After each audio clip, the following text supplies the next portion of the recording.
Hey y'all, welcome back to my channel. It's time to put together my January TBR, and we are once again relying on my trusty spinner wheel to choose some books for me. I think we're going to spin like 3 or 4 times and kind of see where that gets us, but before we dive into the spins, I have made a couple of changes to the prompts on the board, so I thought we could do a quick run through of everything that's on here. So we'll just start with the 2 new ones. I've added Mood Read over here because I wanted to have a little bit of space to choose a book for myself. Also because I realized I had a lot of sort of punishment focused prompts on here and I didn't want to continue that into 2026. The other new one is VTuber poll because I'm in a server with a bunch of my streaming friends, and my idea is just to sow a little bit of chaos in there and just like give them an emoji poll with no context and have them vote on it and kind of see where that goes. They may figure out what I'm doing, but I just thought it would be funny. So we're going to try that. We'll see how it works. If I get the prompt, I really want to get that prompt actually. And aside from those, we have random color. So I have a random color generator. I'll look for a book with that color on the cover. We have 5-star prediction, a new book, TBR veteran, phone a friend. So for right now, I'm using some recommendations that I've already received from friends for that. But in future, once I've read through a few of those, that'll be like reaching out to a friend and getting them to suggest a book for me. Then we have self-destruct TBR, random number generator, and continuous series. So those are all of the possible prompts, and let's find out what I'm going to be reading in January. So spinning for book number 1.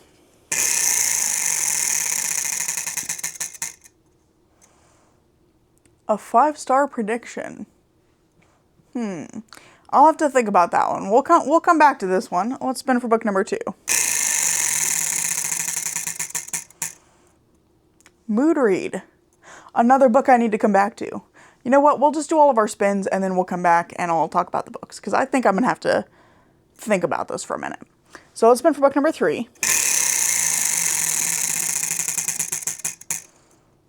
Random color. Well, let's at least find out what color we're going to be working with here. Let me pull up my color generator, which I stored in a really silly place, but it's fine. I'm not going to worry about it. Okay, ready?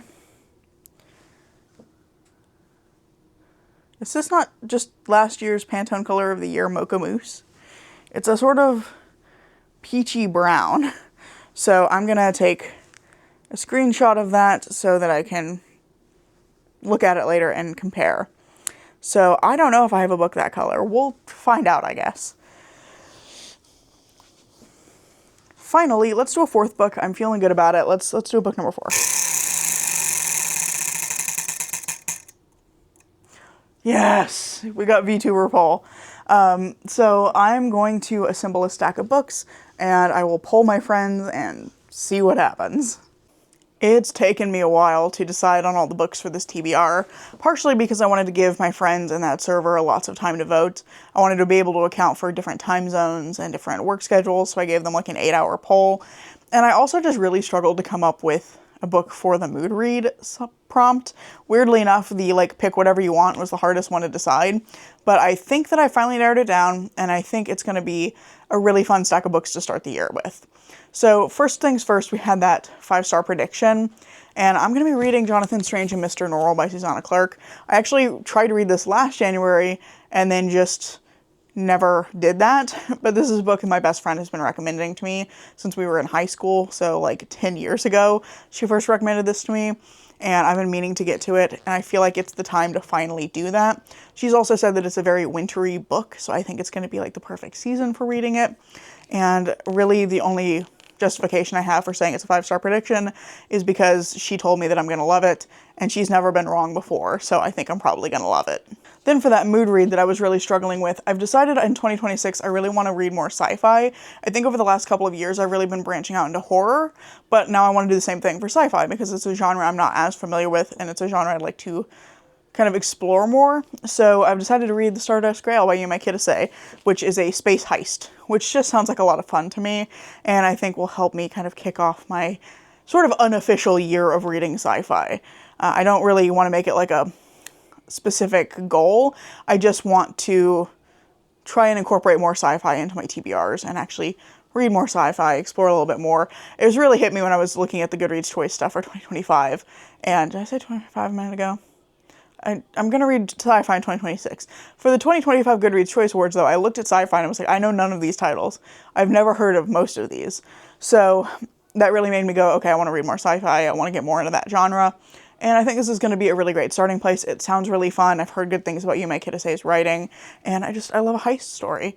So I think it's going to be a really fun sci-fi to kick off the year. Then we had the color generator, and this one was really difficult. I had the worst time finding anything on my shelves that was the right color, and I found a couple that I thought were right when I was looking at them kind of in the dark. I was trying to get some light in this room, but it's just kind of a dark space typically. So I waited till today to look again with some natural sunlight now that we have a little bit better lighting, and realized that both of the books I'd pulled out previously were like way too pink. It's sort of a muted pinky orangey brown, and I just was like, these are not correct. But then I spotted one book on my shelf that has a spine that's almost exactly the right color. So I'm going to be reading An Alchemy of Masks and Mirrors by Curtis Craddock. And I don't remember why this is on my shelf other than somebody at some point recommended this in a video, and I don't even remember who or when or what the context was, but somebody recommended it. And it sounded like a really fun political fantasy with steampunk elements, which sounds like it's exactly up my alley. This is a story about a woman who is a non-magic princess, I think born into a family of people who are magic users. So she doesn't have any powers herself, but she's getting married off to this second son of a king from a place that she's never been. But the last two women who've been betrothed to this son have both been assassinated. And it looks like whoever has done that previously is maybe targeting her now too. So she's trying to stay alive and kind of gets caught up in this political mess. So I'm really intrigued by that. It sounds very exciting, and I've heard really great things about the kind of central dynamic in this book, which I believe is between the princess and her bodyguard. Not as like a romance, but he's like a sort of a father figure to her. So I've heard that relationship is really interesting. And I'm excited. I'm excited to give this a try. And I think this is a complete trilogy, so if I like it, I can go ahead and read the rest of the series too. Finally, we got that VTuber poll prompt, and I just gave them some emojis to choose from. But the options I gave them correlated to Sword Heart by T. Kingfisher, Everyone in My Family Has Killed Someone by Benjamin Stevenson, Vera Wong's Unsolicited Advice for Murderers by Jesse Q. Sutanto, and Cloven Country by Jeremy Hart. Of these four, the group ended up selecting, almost unanimously too, Vera Wong's Unsolicited Advice for Murderers, which I'm excited that won the poll. I think it's going to be really fun. I really would have been happy for any of these to win, but I'm excited that this one did. I've heard so many good things about the series. I am typically a little hesitant when it comes to cozy mystery, just because that's not usually what I'm looking for in a mystery. I don't always vibe with that particular style of mystery, but I've heard so many great things about this series and about the central character Vera Wong that I just want to give it a try and see if I like it, and hopefully I'll enjoy it as much as all of these other people who I've seen just raving about it have enjoyed it. So all of that aside, I do also kind of want to read Cloven Country at some point. I want to get at least one nonfiction in every quarter, so I'd love to be able to kick off the start of the year by having read my nonfiction for the quarter. So I may also try to sneak in Cloven Country at some point. This is about different place names in England and the folklore about the devil that they're connected to, which I just think sounds like a really interesting premise. I won't probably prioritize this one as much, but it's kind of in the back of my mind as something I like to read in the month. I completely forgot that I have an arc that I'm also going to be reading in January. I'm going to be reading Greedy by Kali Kazumi, which is about a guy who's like on the run from the Yakuza for a gambling debt, and he takes up a job at the like super remote estate of a reclusive former socialite, I think she is, and he's pretending to be a private chef, and it sounds like it's probably going to be a cannibalism book. That's all I've got. It sounds intriguing though, and I'm excited to dive into it. I just completely forgot to mention it when I was filming earlier. So that is also on the TBR for the month. So these are all of the books that I'm planning to read in January. Let me know down in the comments below what you're planning to read this month, and also if you've read any of these, what did you think of them? I really hope you've enjoyed this video. If you have, I hope you consider giving it a like, maybe even subscribing to see what comes next. I'm currently posting at least once a week, and I hope to see you in the next video. Bye.